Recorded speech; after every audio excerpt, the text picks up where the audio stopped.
Va ora in onda Regioniamoci Sopra. Conduce Giuliano Zulin. Buongiorno amici di Regioniamoci Sopra qui su Radio Libertà, Giuliano Zulin con voi. Insomma, inizia settembre e cominciamo finalmente a riparlare di autonomia differenziata. L'ha fatto il ministro Roberto Calderoli nello scorso fine settimana durante una festa della Lega sul Monviso, proprio diciamo, dove nasce il Po, chiaramente, che tanti ricordi scatena, diciamo, nelle menti di persone che negli ultimi 30 anni hanno fatto dell'autonomia, del federalismo o comunque della battaglia per maggiori diritti delle popolazioni, dei territori, dei popoli, appunto, come dire, il loro punto di riferimento. E chiaramente quello che ha detto Calderoli ha un po' ovviamente risvegliato anche non solo le coscienze autonomiste, ma anche le coscienze anti-autonomiste. E per farla breve, siccome Calderoli ha detto adesso riprendiamo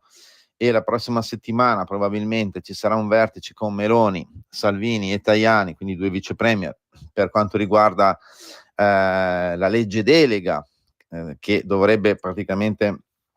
definire in concreto come si arriva all'autonomia differenziata, come si arriva al trasferimento di alcune funzioni, non materie, ha detto la Corte Costituzionale, alle regioni che le richiedono chiaramente. E quindi lì si è scatenato ovviamente un pandemonio, cioè il centro-sinistra ha cominciato a urlare in tutto e per tutto, poi ne parleremo bene di cosa, diciamo, le parole che hanno urtato di più il centro-sinistra, no? Chiaramente poi il centro-sinistra, ma non solo, si è attaccato ad alcune espressioni, quando invece poi non va a vedere la sostanza. Ma noi invece andiamo a vedere la sostanza e diciamo che Calderoli ha in mente, diciamo, di firmare delle preintese con Lombardia, Piemonte, Veneto e Liguria entro il 21 settembre. 21 settembre che dovrebbe essere, che è la data di Pontida. Quindi l'ha anche detto Calderoli, nel senso non è che si è nascosto, ha detto ragazzi noi dobbiamo fare queste preintese anche per far venire voglia alla gente di venire a Pontida, giustamente perché uno dice dopo 3 anni che hai il mondo contro, ricordiamolo anche che Calderoli può dare il massimo, o la Lega può dare il massimo, ma poi non è che ci sia solo la Lega in Parlamento, in Italia, in Europa, dappertutto. Legittimamente ci sono altre forze e fatalità tutte le altre forze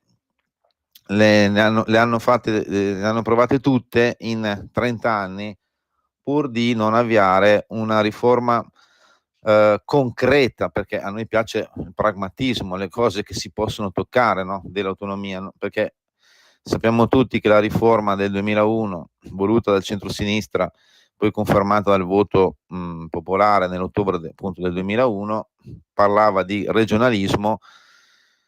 ma l'abbiamo detto tante volte qui a Regioniamoci Sopra, è un regionalismo, tra virgolette, non dico,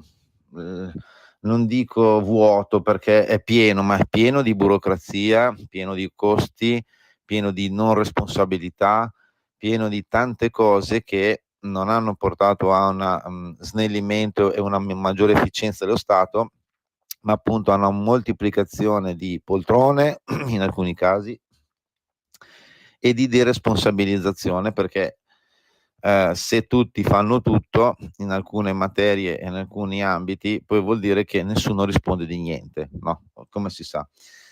In teoria comunque le preintese di Calderoli, che vorrebbe portare a casa Calderoli prima di Pontida, riguardano previdenza complementare, protezione civile, ordini professionali e sanità.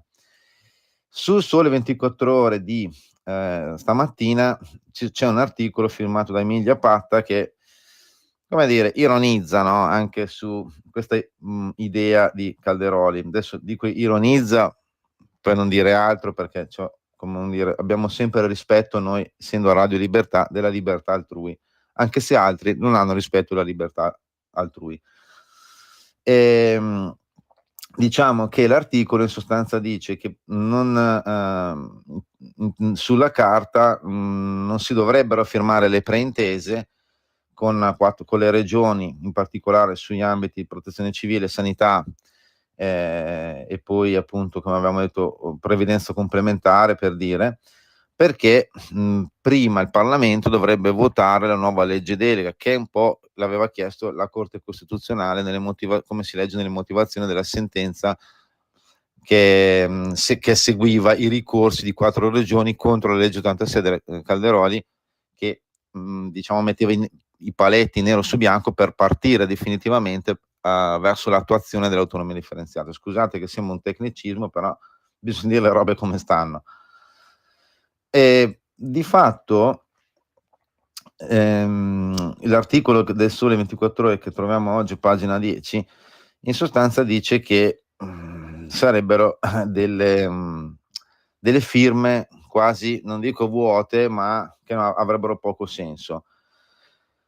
Certo è che io, almeno a mia modesta opinione, dico, è vero che bisogna aspettare certamente il voto del Parlamento, perché devi fare una cosa legale, chiaramente, costituzionale, a maggior ragione dopo la sentenza della Corte Costituzionale, che ha detto praticamente che tu puoi trasferire una funzione, che sono 400-500 le funzioni, non materie che erano 23 come quelle scritte nella Costituzione, e anche lì punto di domanda, ma la Costituzione vale, non vale? Boh, vabbè. Che però dice, siccome se vai a toccare dei diritti civili e sociali, bisogna metterci i LEP anche su materie dove in teoria non erano previsti i LEP. Cosa vuol dire? Che se io trasferisco, per dire, una materia dove sono previsti i LEP, facciamo un'ipotesi, istruzione, i LEP vuol dire che devo garantire dei livelli essenziali di prestazione, appunto LEP, LEP, livelli essenziali di prestazione, in tutto il territorio nazionale, cioè deve esserci un minimo sindacale più o meno dappertutto, quindi tot asili nido in base agli abitanti, tot scuole in base agli abitanti, tot pullman che passano a prendere i bambini per portarli a scuola in base agli abitanti,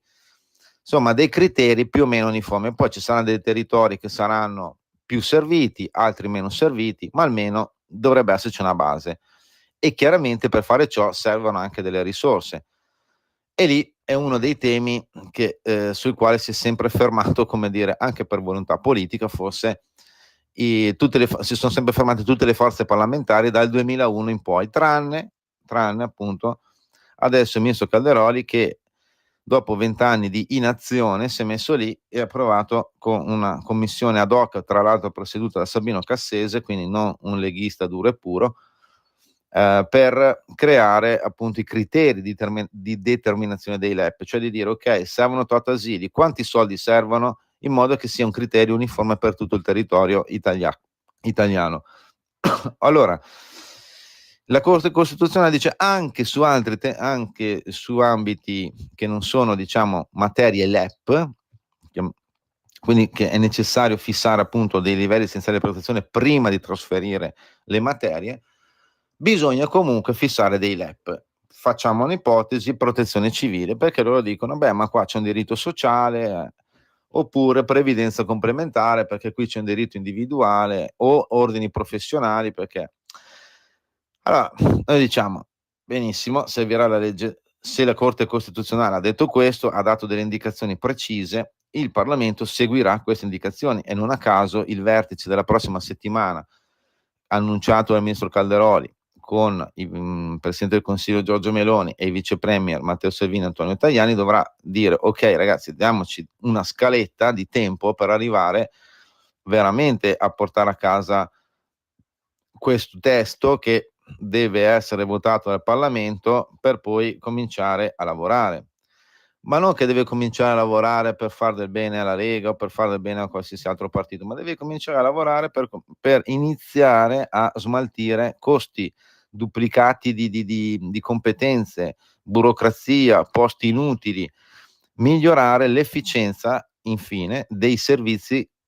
offerti ai cittadini, banalmente, no? Perché poi alla fine l'autonomia è questo, non è che sia altro. Migliorare l'azione della res pubblica, della cosa pubblica, dello Stato, insomma, in poche parole, ed essere più vicino al cittadino, banalmente. Per cui, secondo me, il fatto di far firmare delle preintese dà anche un'idea di dove si va a parare. Magari non ha un'efficacia immediata, benissimo, però almeno sappiamo la strada che vogliono percorrere 4 territori, 4 regioni, Veneto, Lombardia, Liguria e Piemonte. Magari a questi territori se ne aggiungeranno altre, a queste regioni, no, nel tempo. Adesso ci sono anche delle campagne elettorali, perché ci sono le regionali, scominciano dalle Marche, poi c'è la Calabria, poi arriverà il Veneto stesso, tra l'altro. Per cui dico, va benissimo, cioè, mi ricordo che l'altra volta, cioè, nel senso, già nel 2018 il governo Gentiloni, quindi non un governo di centrodestra, e un governo con il sottosegretario Bressa, che adesso mi sembra sia, non vorrei dire una cavolata, ma insomma è uno del PD, che aveva siglato delle preintese con Lombardia, Veneto e addirittura Emilia Romagna. Emilia Romagna che adesso invece si è tirata fuori dalla questione, dalla corsa alla riforma autonomista. In cambio però cosa fa? Aumenta i ticket sanitari, no? Cioè, perché dice io ho un buco, allora cosa faccio? Aumento i ticket sanitari. Invece di volere l'autonomia e di dire ho delle risorse buone da investire per migliorare i servizi dei cittadini, no, aumento le tasse sui cittadini che usufruiscono di quei servizi, ma non voglio l'autonomia. Quindi io dico benvengano le preintese, perché daranno una strada e un esempio anche per le altre regioni, visto che, per dire, ne abbiamo parlato nelle ultime puntate, anche il governatore Emiliano in Puglia, dove si andrà comunque a votare anche lì, ha portato avanti delle idee di autonomia. Quindi ben venga portare avanti dei discorsi che si legheranno anche al tema del disegno di legge di Roma Capitale, dell'autonomia di Roma Capitale, per cui tutto aiuterà perché finché non scrivi qualcosa non si parte mai. Delle dichiarazioni di Calderoli che finalmente dovrebbero riaccendere il motore della macchina dell'autonomia differenziata con un vertice governativo la prossima settimana o comunque nei prossimi giorni, per poi avviare, magari firmare delle preintese con le regioni su alcune materie, sanità, protezione civile, previdenza complementare, ordini professionali. Ma le cose che, dicevo, hanno fatto incazzare di più il centrosinistra, ma le opposizioni in generale, ma anche altri movimenti, quelli chiamiamoli sudisti, è stato che Calderoli ha detto cavolo, qua eravamo sul Monviso, siccome lui ha parlato alla festa della Lega al Monviso, cioè il monte da dove nasce il Po che ricordiamo tutti 29 anni fa, eravamo il 13 di settembre, quindi fra pochi giorni, era il 1996, ci fu la grande manifestazione leghista che dal Po, con la famosa ampolla dove Umberto Bossi raccolse l'acqua sacra, chiamiamola così, del dio Po all'epoca, e poi percorrendo appunto tutto il fiume, che sono, adesso non vorrei dire una cavolata, ma mi pare che siano 650 erotti chilometri, si arrivò poi con una piccola deviazione, ovviamente perché il Po non sfocia a Venezia, si arrivò poi a Venezia in laguna, dove il 15 settembre 1996 Umberto Bossi e altri e la Lega all'epoca dichiararono l'indipendenza della Padania. Roberto Calderoli l'altro giorno, appunto pochi giorni fa, sul Monviso,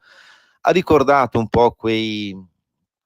momenti che furono momenti di grande cambiamento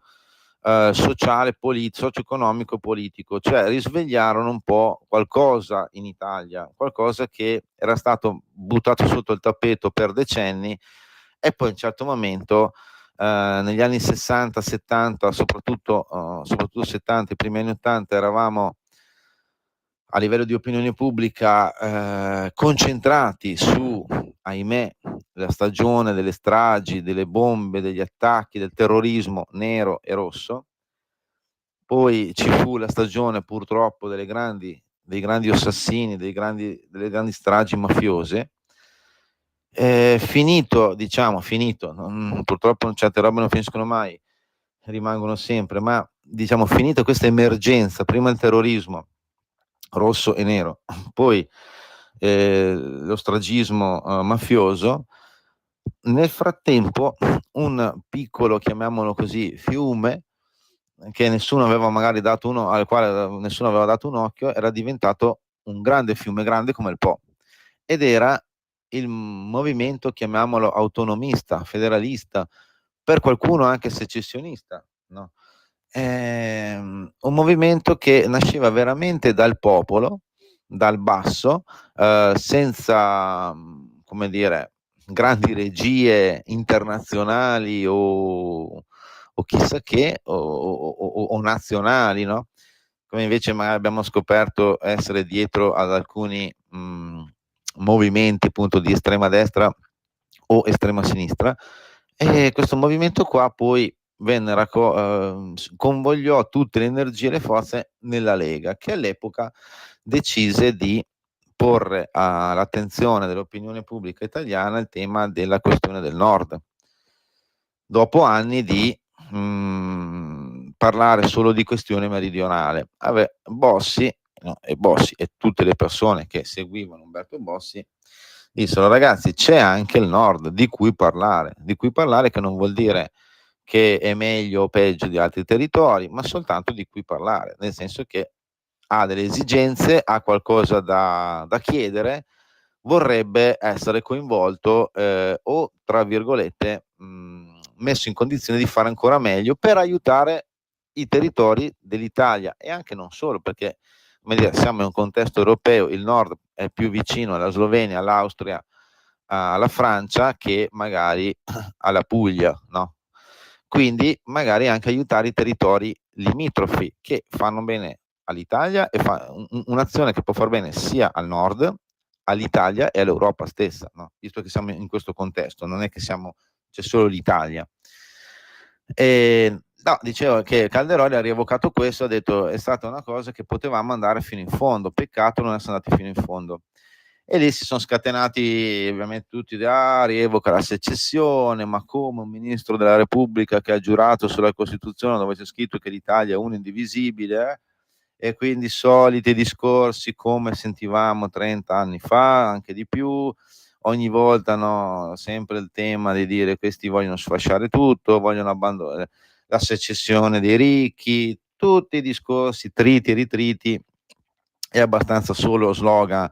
come direbbe De Niro, chiacchiere distintivo, no? Cioè, nel senso, niente di che oltre, diciamo, lo slogan sempre, e tra l'altro uno slogan telefonato abbastanza.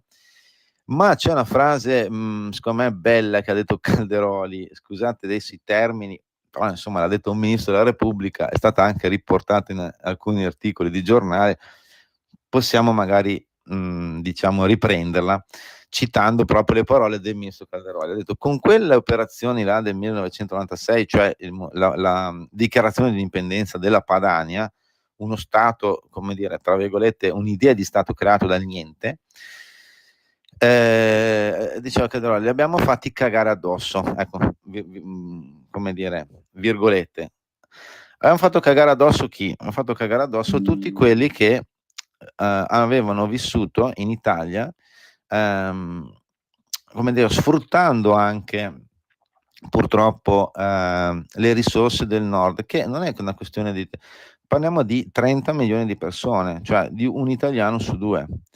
Risorse, ma non solo economiche, che ci mancherebbe, ma anche, come dire, non è dato la possibilità forse di crescere ancora di più, di migliorarsi, di fare ancora meglio. E soprattutto hai fatto cagare addosso quelli che hanno vissuto a sbaffo per oltre 50-60 anni, con i soldi non solo di quelli del nord, ma anche di quelli del centro e del sud.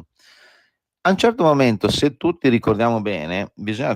una roba che non ha detto Calderoli, ma lo ricordiamo noi, qui ragioniamoci sopra, cioè fino ai primi anni 90 il tricolore, la bandiera tricolore dell'Italia, era più o meno appannaggio soltanto del movimento sociale. Se noi andavamo in giro per le strade non vedevi tanti tricolori, sì, forse magari qualche edificio pubblico, giustamente, ma non so, il 25 aprile poco, 2 giugno manco si festeggiava il 2 giugno, e il tricolore era veramente l'inno nazionale, i calciatori non lo cantavano, perché la logica comunista di sinistra, che aveva imperversato fino a quegli anni lì, a un certo momento diceva che tutto quello che era legato al tricolore era fascista, no? E quindi bisognava, tra virgolette, metterlo in secondo piano. Le bandiere tricolori le vedevi solo quando ha vinto il mondiale dell'82. Ecco, lì è stata forse, non so, l'esplosione dei tricolori, ma poi non è che si vedessero tanto. Da quando Umberto Bossi e la Lega decise di dichiarare l'indipendenza della Padania e creare questa nuova idea di Stato che poteva far paura, come ha detto Calderoli, far cagare addosso altre persone, altri movimenti che finora erano andati avanti, tra l'altro sfruttando, se possiamo dire, tutti gli italiani per rimanere lì e non fare nulla, diciamo la verità, perché è lì che sono nate le basi della poi, non declino, però della fine della crescita italiana degli anni 60, partita negli anni 60, 50-60. Ecco, a un certo momento ricordiamo tutti che all'epoca c'era il governo Prodi, ministro dell'interno Giorgio Napolitano, presidente della Repubblica mi pare che fosse ancora Scalfaro, poi dopo arrivò nel 99 Carlo Azeglio Ciampi e lì ci fu l'idea di non so, ne ricordo in Piazza Duomo a Milano, non so se era il 96, 96, 1996, 1997, i sindacati col tricolore, sindacati che, voglio dire, soprattutto CGIL, non si era mai visto una bandiera tricolore in una manifestazione del CGIL. I sindacati con il tricolore, addirittura che si erano mescolati ai ragazzi, chiamiamoli così, di Gianfranco Fini di Alleanza Nazionale. Si decise che in ogni edificio pubblico doveva sventolare il tricolore, cosa che prima non c'era, ma soprattutto poi, e questo diciamo si creò, come dire, Umberto Bossi creò, diciamo, le basi di una coscienza nazionale, cioè è incredibile, no? No, perché quelli di sinistra dicono secessione, poi dopo va a vedere che l'azione di Umberto Bossi ha portato l'esaltazione, a un inizio di esaltazione del tricolore che fino all'epoca non c'era, ma non solo. Dopo questa azione di Umberto Bossi, fine anni 90, ci sono stati i Serenissimi, il Campanile 1997, c'era un grandissimo fermento e voglia di autonomia, di federalismo, tant'è che il centro-sinistra decise pur di prendere 2 voti alla Lega, aver paura di perdere magari certi territori che aveva sempre avuto sotto mano, ha fatto approvare la famosa riforma del regionalismo spinto, chiamiamolo così, del 2001, passata con 4 voti, era il governo Amato, passata con 4 voti in Parlamento e poi confermata, c'era il governo Berlusconi, ma Berlusconi non aveva neanche detto sì, ma il centro-sinistra all'epoca nel 2001, ottobre 2001, fece la campagna per andare a votare la conferma di questa riforma di un super regionalismo che nasceva dai decreti Bassanini 1997, appunto, che era funzione pubblica, di cominciare a delegare ai territori materie, competenze, tutto. E tutto questo nasce perché, come ha detto Calderoli, diciamo, è stata grazie a questa idea di Padania, di secessione, che è nata l'idea dell'autonomia. Quindi, ora che adesso siamo impantanati un attimo, no? Tra consulta, gente che rompe le scatole, la roba bella qual è? Bisognerebbe farli cagare addosso ancora, questi signori qua che dicono no a ogni riforma. Come all'epoca Umberto Bossi, la Lega, fece cagare addosso un certo mondo, adesso bisognerebbe far cagare addosso questo nuovo mondo del no. Noi ci sentiamo la prossima settimana, sperando di avere delle novità positive per quanto riguarda i nostri temi cari. E da Giuliano Zulin, qui a Ragioniamoci Sopra, su Radio Libertà, come sempre, buona autonomia a tutti. Ciao!